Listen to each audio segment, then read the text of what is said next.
E aí a professora dele, a tia da EBD, falou pra mim assim, conversa com ele porque ele estava falando sozinho. E eu respondi pra ela. Quando ele chegou em casa, ele falou assim, eu falei assim, Vitor, você estava falando sozinho na igreja? Ele, não. Eu falei, estava falando com quem? Com o homem da capa preta. E eu falei, homem da capa preta? Ele é. O que ele disse pra você? Ele estava lá embaixo, lá em cima na escada e eu lá embaixo. Ele estava lá embaixo e eu lá em cima. E ele disse assim, vem Vitor, se joga que eu te seguro. Com 7 anos de idade. E eu falei para ele assim, mas você não ficou com medo? Ele, não. Eu falei, por quê? Porque ele está sempre aqui. Aqui aonde? Aqui em casa. Aqui em casa? Como assim? Aqui em casa. Ele vai para a igreja com a gente. Ele senta no carro com a gente. Ele brinca de pique-pega comigo. Brinca de passar embaixo dos brancos. E brinca de rodar até cair. E onde que a mãe dele estava que não viu isso? Ocupada demais com os filhos dos outros. E eu falei, você não tem medo nele? Não, ele brinca comigo. A gente brinca de carrinho, a gente brinca de um monte de coisa. E aí, eu morava no 3º andar. E você já teve assim o mesmo sonho várias vezes? Eu tive várias vezes o mesmo sonho que meu filho caiu no 3º andar. E eu sempre achei que era literalmente cair no 3º andar, porque eu moro no 3º andar. E eu vivia com a minha casa trancada. Para não dar brecha para o Vitor cair. E o Senhor já estava me alertando no mundo espiritual. Quando ele me falou que ele tinha esse amigo que brincava com ele e convivia com a gente dentro de casa, é muito sério o que eu vou falar com você agora. Eu comecei a adaptar a minha casa para o diabo. Sim, sabe como? Eu peguei todas as facas, peguei todas as tesouras e qualquer coisa que porventura poderia usar para matar alguém, coloquei embaixo do meu travesseiro. Eu adaptei, não adaptei? Porque eu tinha medo dele pegar uma chave e ir embora de casa, porque o diabo mandava. Eu tinha medo dele pegar uma faca e fazer alguma coisa em casa, porque o diabo mandava, se ele era amigo imaginário. E eu fiquei 2 noites sem dormir, com medo de acontecer alguma coisa. E foi na época da Isabela Nardoni, aquelas coisas todas. Eu estava com muito medo de acontecer alguma coisa. E fiquei 2 dias sem dormir. E ficava assim, meu Deus, como é que pode? O diabo está na minha casa. Gente, olha que ignorância espiritual. Ai, o diabo está na minha casa. E agora? Ele está vendo o diabo aqui. E agora toma uma atitude. Falei, opa, peraí. A casa é minha. Quem me deu foi Deus. Eu não convidei ele para vir para cá. Então agora ele vai sair. Vou expulsar ele daqui agora. E deixei ele sem casa. Falei, como é que é? Comecei a orar. E sentei o Vitor, chamei o Vitor. Ah, e um detalhe. Em casa, quando ele aprontava que eu batia nele, ele gritava assim, para de rir de mim, para de rir de mim. Tava eu, Vitória e Vitor. Se eu bati no Vitor, quem riu dele? Claro que era a Vitória. Eu, você e toda a torcida do Flamengo ia achar que era a Vitória. E eu ia lá e batia na Vitória também. E ela ficava assim, eu nem fiz nada. E sabe o que eu falava para minha filha? Você é muito cínica. Eu viro as costas e você ri dele. E eu lembro que o meu pastor falava assim, ô Flávia, não faz isso com a Vitória não, ela é tão boazinha. Você não conhece. Ela é cínica. Eu falava isso da minha filha. Até que um dia eu estava lavando vasilha, e do mesmo jeito que eu fui ignorante espiritualmente com os meus filhos, tem muita tia de departamento infantil que é. O seu filho derruba um copo d'água, você vai lá e grita com ele e fala, vai limpar, não sou sua empregada não. E quando vai o filho de uma irmãzinha, não tem problema não, eu limpo. Por que a gente é mais agradável com os filhos dos outros que com os nossos? Aí às vezes o filho vai lá, ai que linda minha mãe tirando foto, sorrindo para as crianças. Sabe em casa como é que é. Eu tive uma criança que perguntou se podia morar na igreja. Porque lá o papai é tão bonzinho.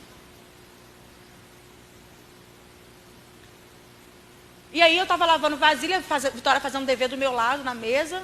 E eu tinha brigado com o Vitor, não me lembro por quê, porque era muito comum, gente. O Vitor aprontava demais. O Vitor uma vez colocou 6 bolos de chocolate dentro do aquário porque o peixe estava com fome. O Vitor colocou um pedaço de pano no coelho, jogou o coelho para cima e disse: coelho voador! Era nesse nível. Uma vez ele fez uma corrente, porque a médica falou assim: compra um bichinho, um animalzinho de estimação para ele, que vai acalmar ele. Tudo que a médica mandava fazer, eu fazia. Compra. Aí eu comprei uma caixa de clips. E ele fez uma coleira de clips. Não me pergunte em que momento que ele fez isso, porque eu não vi. Fomos passear, voltamos. Quando voltamos, cadê Teobaldo, o nome do coelho?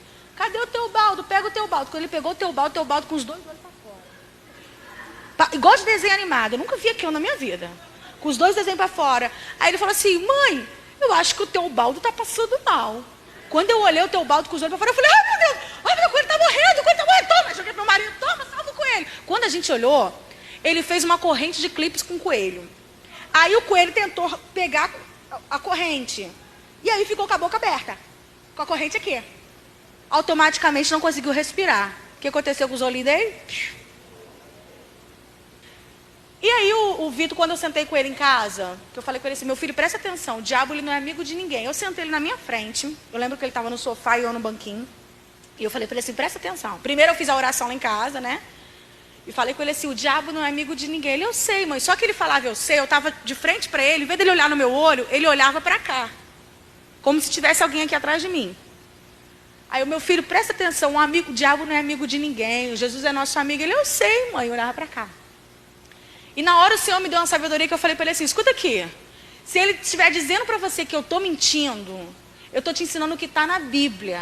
E a Bíblia fala que nós temos que conhecer a verdade para a verdade nos libertar. Quando eu falei isso, eu senti aquele hálito no meu pescoço. Aí eu virei para trás e falei assim: você vai sair da minha casa agora em nome de Jesus. Do jeito que ele estava sentado, ele: ali, mãe. Ali, mãe. Ali, mãe. Eu comecei a orar na minha casa e ele começou a ver o demônio correr dentro da minha casa. E eu expulsando. Teve uma hora que eu abri a porta e falei: você vai sair da minha casa agora em nome de Jesus. Quando eu falei isso, ele saiu. Mãe, ele saiu da nossa casa. Uma criança de 7 anos vibrando porque ele viu o demônio sair da minha casa. Falei: vai sair e não vai voltar. Nós vamos agora orar por todas as portas. E comecei a entrar numa batalha espiritual dentro da minha casa. E quando eu fui procurar o meu marido para contar, o Vitor não dormia no quarto dele. Quantas vezes eu dormi com o Vitor chorando no quarto. E o meu marido ficava assim: ô Flávio, deixa ele vir dormir comigo. Não, ele vai dormir lá, porque ele quer atrapalhar o nosso casamento. O Vitor corre na igreja para atrapalhar o meu ministério. E é isso que eu estou dizendo para vocês, o egoísmo. Meu. Eu tenho vida espiritual. Eu posso ser usada. Criança, não.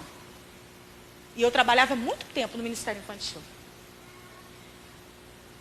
E aí eu peguei e falei com ele assim: ele voltou, ele saiu e não vai voltar. E aí eu fiz uma oração com ele ali, uma oração que eu deveria ter feito há muito tempo e não fiz.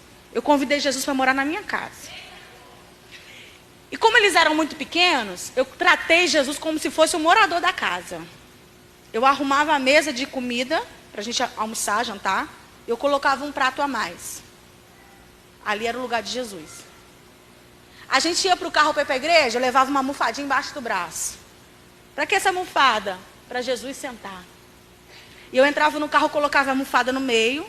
E entrava: vamos para a igreja. Entra Vitor, entra Vitória, entra Jesus, seja bem-vindo. E colocava a almofada de Jesus ali no lugar. No meio. E eu lembro que quando a Vitória chegava para o meio assim, o Vitor ficava assim: ô mãe, a Vitória está sentando no lugar de Jesus. Vitória, senta no seu lugar, deixa Jesus quieto, Vitória. Eu coloquei Jesus para ser realmente o morador da minha casa. E foi a melhor atitude que eu fiz na minha vida. Porque verdadeiramente, até o ambiente da minha casa mudou. Às vezes a gente convive dentro da nossa casa e a gente percebe as paredes sujas, mas não é uma sujeira de rabisco de criança, é uma sujeira espiritual. E a minha casa tinha isso.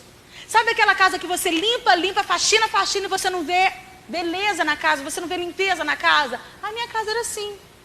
Eu podia comprar os móveis mais bonitos, mas não ficava bonito na minha casa. Não era porque a casa era velha, não estou falando disso. Estou falando da camada espiritual do lar.